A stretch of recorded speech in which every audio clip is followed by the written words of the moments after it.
नमस्कार। World news में आज अमेरिका और ईरान के बीच बातचीत होगी या जंग, कुछ घंटे में इसकी तस्वीर साफ हो जाएगी। आज रात तक ईरान को अमेरिकी प्रस्ताव पर जवाब भेजना है, लेकिन शांति की राह उतनी आसान नहीं दिख रही है जितनी उम्मीद दुनिया कर रही है।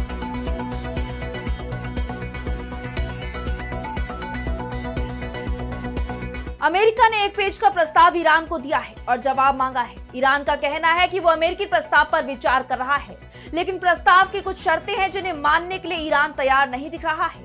हॉर्मुज को लेकर अमेरिका को धमका रहा है कि अगर अमेरिकी हमले जारी रहते हैं तब ईरान का घातक पलटवार भी उसे झेलना होगा।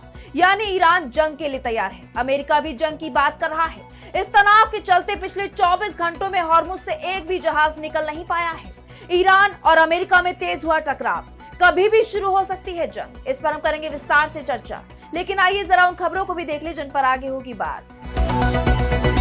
रूस के राष्ट्रपति व्लादिमीर पुतिन ने दिए यूक्रेन के साथ जंग खत्म करने के संकेत, जेलेंस्की से मिलने को भी तैयार पुतिन, यूरोप पर लगाए गंभीर आरोप। जर्मनी की बढ़ती सैन्य ताकत से डरे ब्रिटेन और फ्रांस, दूसरे विश्व युद्ध के बाद जर्मनी यूरोप में बना सबसे शक्तिशाली, ब्रिटेन और फ्रांस पर हासिल की बढ़त। चीन और पाकिस्तान की बढ़ती नजदीकियां भारत की बढ़ा रही है चिंता, अब चीन ने पाकिस्तान को सौंपी पनडुब्बी, चीनी सेना ने बताया मजबूत दोस्ती का उदाहरण। और चलते चलते में देखेंगे दुनिया में कैसे हुई खेती की शुरुआत, अचानक इंसान क्यों करने लगे खेती। इन सभी खबरों पर हम विस्तार से करेंगे बात, लेकिन पहले एक नजर हेडलाइंस पर। अमेरिका ने वेनेजुएला से छीना एनरिच्ड यूरेनियम, बिजली बनाने में किया जाएगा इस्तेमाल, अमेरिका के राष्ट्रीय परमाणु सुरक्षा प्रशासन ने दी जानकारी। H-1B वीजा के नियमों में बदलाव की तैयारी, अमेरिका ने वीजा के तहत नियुक्त कर्मचारियों के न्यूनतम वेतन में 30% वृद्धि का रखा प्रस्ताव, भारतीय पेशेवरों की बढ़ सकती है चुनौतियां। सिंधु संधि पर पाकिस्तान ने फिर दी भारत को गीदड़ भभकी, राष्ट्रपति आसिफ जरदारी ने कहा रक्षा के लिए सभी कदम उठाएगी सरकार। 2025 में पहलगांव हमले के बाद भारत ने सिंधु संधि को कर दिया था निलंबित। और हॉर्मुज स्ट्रेट में जहाजों पर फंसे 20,000 नाविक, national union of seafarers of India यानी NUSI ने सरकार से की तत्काल निकासी की मांग, NUSI की आपात पहल शुरू। तो अमेरिका और ईरान के बीच तनाव लगातार बढ़ता जा रहा है। कहने को सीजफायर है, लेकिन दोनों ही देश एक दूसरे पर लगातार हमले कर रहे हैं। एक तरफ शांति प्रस्ताव और बातचीत को लेकर चर्चा चल रही है, वहीं दूसरी तरफ युद्ध की तैयारी भी हो रही है।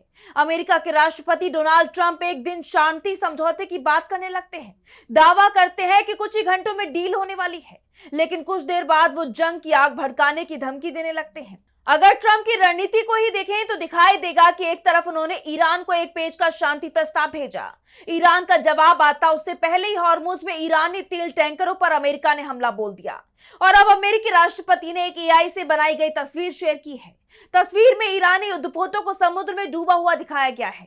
इस तस्वीर में 159 ईरानी जहाज दिखाए गए हैं। ट्रंप का यह कदम ऐसे समय पर आया है जब अमेरिका ईरान के जवाब का इंतजार कर रहा है। ऐसे में इस बात की पूरी संभावना है कि ईरान अमेरिका के शांति प्रस्ताव की शर्तों को स्वीकार नहीं करेगा। वैसे भी आज रात तक ईरान को अमेरिका को जवाब देना है। अगर ईरान कोई जवाब नहीं देता है या फिर ईरान के जवाब से अमेरिका संतुष्ट नहीं होता है, तब आज रात के बाद अमेरिका फिर से ईरान पर हमला कर सकता है, यानी जंग एक बार फिर से शुरू हो सकती है। वैसे भी ईरान की तरफ से जो संकेत मिल रहे हैं उसमें साफ है कि वो झुकने को तैयार नहीं है। ईरान न अपना न्यूक्लियर प्रोग्राम छोड़ने को तैयार है और न ही हॉर्मुज पर अमेरिकी दबाव मान रहा है। अमेरिकी हमलों के बाद हॉर्मुज के करीब तटीय इलाकों की तरफ ईरानी सैनिकों की मूवमेंट देखी जा रही है। बड़ी संख्या में हथियारों की तैनाती हो रही है, यानी ईरान की तरफ से संकेत जंग के दिए जा रहे हैं। इस बीच तनाव बढ़ाने वाली एक खबर सामने आ रही है। कतर की राजधानी दोहा से करीब 23 नॉटिकल मील यानी 42 किलोमीटर दूर एक बड़े मालवाहक जहाज पर हमला हुआ है। जहाज को एक अज्ञात प्रोजेक्टाइल ने निशाना बनाया, जिससे उसमें आग लग गई। कतर का दावा है कि यह हमला ईरान की तरफ से हुआ है, जबकि ईरान ने हमले की पुष्टि नहीं की है। पहले UAE और अब कतर पर हमले ने पश्चिम एशिया में तनाव जरूर बढ़ा दिया है। वहीं अमेरिकी सेंट्रल कमांड की तरफ से पश्चिम एशिया में उड़ान भर रहे एक F-16 जेट की तस्वीर पोस्ट की गई। इसके साथ लिखा कि पूरे अरब रीजन में अमेरिकी सेना वॉर मिशन मोड में तैयार है। अमेरिका भले ही जंग की बात कर रहा हो, लेकिन ट्रंप किसी तरह से जंग को खत्म कराने की कोशिश में जुटे हुए हैं। वो भले ही ईरान को धमकी दे रहे हो, लेकिन ट्रंप इस जंग से भागने की कोशिश में लगे हुए हैं। और इसके लिए उन्होंने कतर से भी मदद मांगी है। अमेरिकी विदेश मंत्री मार्को रूबियो और ट्रंप के विशेष दूत स्टीव विटकॉफ ने मियामी में कतर के प्रधानमंत्री मोहम्मद बिन अब्दुल रहमान अल थानी से मुलाकात की। इस बैठक में ईरान के साथ संभावित शांति समझौते पर चर्चा हुई। बातचीत में कतर की भूमिका काफी अहम मानी जा रही है। युद्ध शुरू होने के बाद से पाकिस्तान आधिकारिक मध्यस्थ बना हुआ है, लेकिन कतर भी पर्दे के पीछे लगातार दोनों देशों के बीच बातचीत कराने में लगा है। अमेरिकी अधिकारियों का मानना है कि ईरान के साथ बातचीत में कतर काफी असरदार भूमिका निभा रहा है। फिलहाल सभी की नजरें इस वक्त ईरान पर टिकी हुई हैं, जिसे अमेरिकी शांति प्रस्ताव पर जवाब देना है और ये समय सीमा कुछ घंटे बाद खत्म होने वाली है। ईरान का जवाब तय करेगा कि जंग खत्म होगी या फिर से शुरू होगी। और अब बात करते हैं रूस और यूक्रेन के बीच चल रहे टकराव की। ईरान और अमेरिका के बीच भले ही बात बनती नहीं दिख रही हो, लेकिन यूक्रेन के साथ रूस की जंग खत्म होने की तरफ बढ़ती दिखाई दे रही है। रूस के राष्ट्रपति व्लादिमीर पुतिन ने कहा है कि ये जंग अब खत्म होने की तरफ बढ़ रही है। पुतिन का यह बयान तब सामने आया है जब दोनों देशों के बीच 3 दिन का सीजफायर चल रहा है। साथ ही दोनों देश एक दूसरे के हजार जवान की अदला बदली भी कर रहे हैं। ऐसे में दोनों ही देशों के बीच युद्धबंदी के समझौते की उम्मीद भी बनती दिखाई दे रही है। मॉस्को में रूस की विक्ट्री डे समारोह के दौरान पुतिन ने इसे लेकर एक बड़ा दावा भी कर दिया है। पुतिन ने जब कहा कि ये मामला अब अपने अंत की तरफ बढ़ रहा है, उसने अंतर्राष्ट्रीय स्तर पर नई चर्चाओं को जन्म दे दिया है। लंबे समय से रूस अपनी सैन्य ताकत और सख्त रुख दिखाता रहा है, लेकिन इस बार पुतिन ने संकेत दिया है कि अब कूटनीतिक बातचीत की संभावनाएं भी खुल रही हैं। पश्चिमी देशों के लिए भी ये बड़ा संदेश माना जा रहा है, जिन्हें लेकर पुतिन लगातार हमलावर दिखाई दिए हैं और इस बार भी उनके तेवर पश्चिमी देशों को लेकर सख्त बने हुए हैं।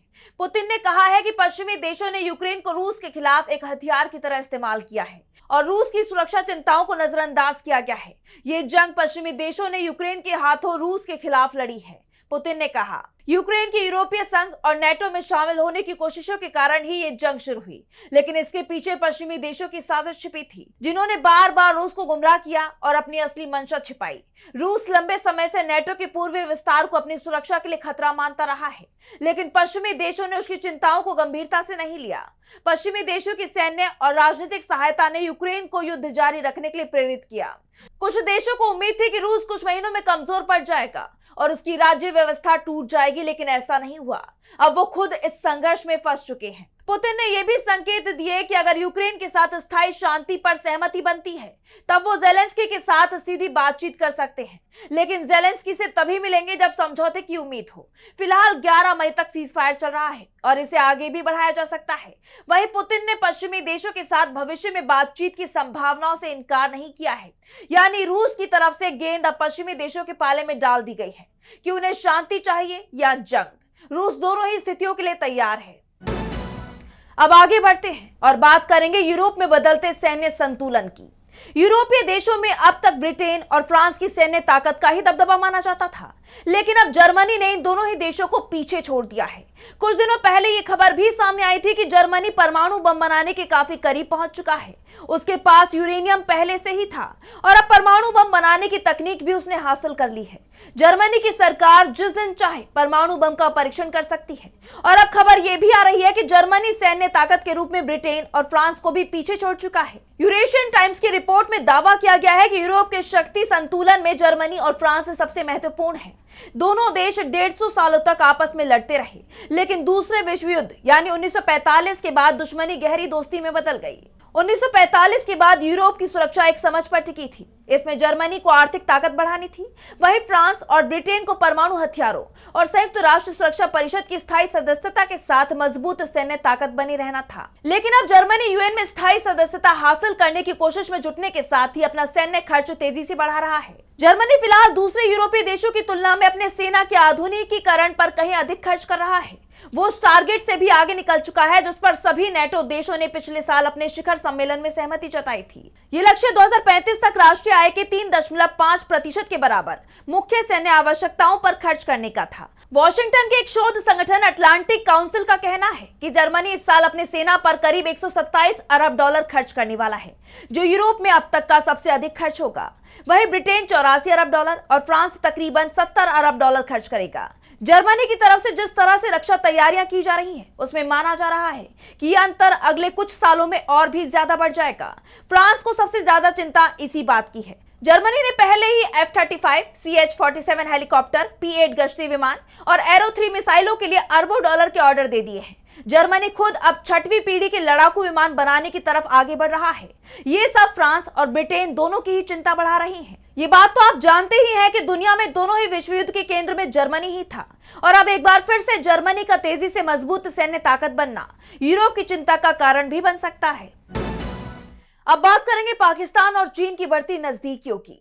एक तरफ बांग्लादेश के साथ भारत के रिश्ते खराब होते जा रहे हैं। बांग्लादेश चीन से दोस्ती बढ़ाता जा रहा है, तो वहीं अब पाकिस्तान भी चीन के बेहद करीब जाता दिख रहा है। बीते 4-5 साल में भारत का चीन और पाकिस्तान दोनों के साथ ही संघर्ष देखा गया। पाकिस्तान के साथ तो साल 2025 में ऑपरेशन सिंदूर के वक्त एक छोटी सी जंग भी शुरू हो गई। ऑपरेशन सिंदूर के वक्त पाकिस्तान की नेवी कमजोर दिखाई दी और अब पाकिस्तान चीन से दोस्ती बढ़ाने की कोशिश में है और खबर आ रही है कि चीन पाकिस्तान की मदद कर रहा है। चीन पाकिस्तान की नौसेना के लिए हंगोर क्लास पनडुब्बियां बना रहा है।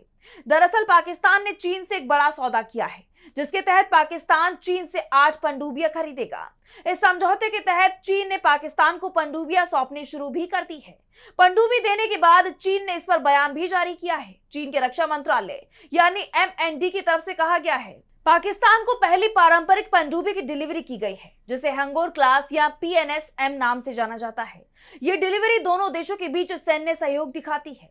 ये चीन पाकिस्तान की हर मौसम में कायम रहने वाली दोस्ती और रणनीतिक सहकारी साझेदारी का जीता जागता उदाहरण है। बता दें कि पाकिस्तान नेवी ने 30 अप्रैल को दक्षिण चीन के हैनान प्रांत के सान्या शहर में इस पोत की कमीशनिंग समारोह का ऐलान किया था। MND प्रवक्ता कर्नल जियांग बिन ने कहा कि हाल ही के वर्षों में दोनों देशों के नेताओं के रणनीतिक नेतृत्व में द्विपक्षीय संबंधों ने नई ऊंचाइयां छुई हैं और इसके शानदार नतीजे सामने आए हैं। कर्नल जियांग बिन ने आगे कहा कि इससे न सिर्फ दोनों देशों में सहयोग बढ़ा है, बल्कि दोनों देशों की सेनाओं ने पूरी ईमानदारी के साथ एक दूसरे का समर्थन किया है और आगे भी दोनों सेनाएं रणनीतिक आपसी विश्वास को और मजबूत करेंगी। इससे एक साझा भविष्य वाला घनिष्ठ चीन पाकिस्तान समुदाय बनाया जा सकेगा। साफ है, पाकिस्तान अब अपनी समुद्री ताकत बढ़ा रहा है और इसमें चीन पाकिस्तान की मदद कर रहा है।